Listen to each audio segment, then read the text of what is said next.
My dad made us lock our bedroom doors every night. As children, my siblings and I followed a strict rule.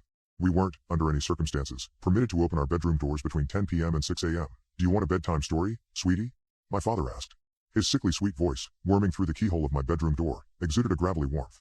But it wasn't my father. And I don't mean someone else, it was something else. He'd never explained why we had to lock our bedroom doors every night, but we knew something was wrong with the man in the hallway.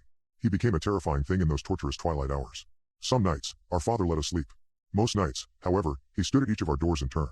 He would somberly scratch at the woodwork like a wounded dog, yearning to be let inside. I don't know how we resisted the urge to open our doors for so many years. We were children. How did we know that it wasn't just a game? It might have been something about the tone of Dad's voice. The air always felt sour when he hissed those nightly words of caution. But the man would transform after 10 p.m. My fawning father uttered hollow platitudes in a bid to appeal to our childlike sensibilities. You've been such a good girl, Rosa, he once cooed from the other side of the door. Why don't you come out and have a slice of cake? Our little secret. And after an hour or so of badgering, I heard his nimble feet shuffle near soundlessly across the carpet. He begged my older sister, Hattie, to open up. Then, finally, he would beg Alden, his eldest child. Dad always seemed to rattle my brother's door handle the most insistently. It wasn't until the spring of 2014, when I was 9 years old, that my father's safeguard crumbled to pieces. On a dreadful night that I have tried to forget, a commotion woke me, but it wasn't my father. Help! Alden screamed, muffled, from his room down the hall. Let me out of here. Let me out. I rose from the bed and walked to my door, listening to the cries of my terrified brother. I could hear shuffling sounds in my sister's room across the hallway. Rosa? Hattie whispered, muffled by our two doors. Are you awake? Yeah, I answered. What's wrong with Alden? I don't know, Hattie said, then she cleared her throat to project her voice. Alden? What's wrong? Hat. He screeched. I need help, Hat. She whimpered. Is it Dad? Did you open the door for him? No, of course not, Alden scoffed. I can't breathe. I need to go to the hospital.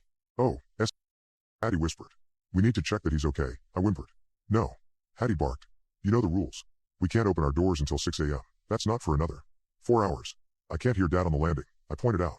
I'm quick. I think I could make it to Alden's room without being caught. I could hear my heartbeat in my eardrums. The thrumming sound swelled in my shivering head, striving to ward off foolish thoughts. No use. I'd already placed one hand on the door handle, whilst using the other to twist the lock open.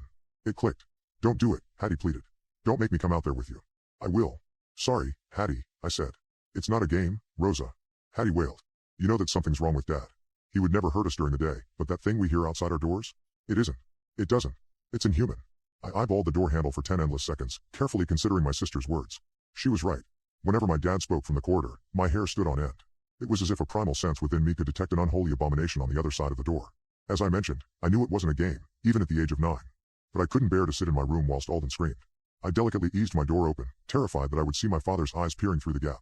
Or, worse, something else. But I didn't, and I breathed a sigh of relief before stepping out into the hallway. Rosa, just wait. Something's bothering me, Hattie said.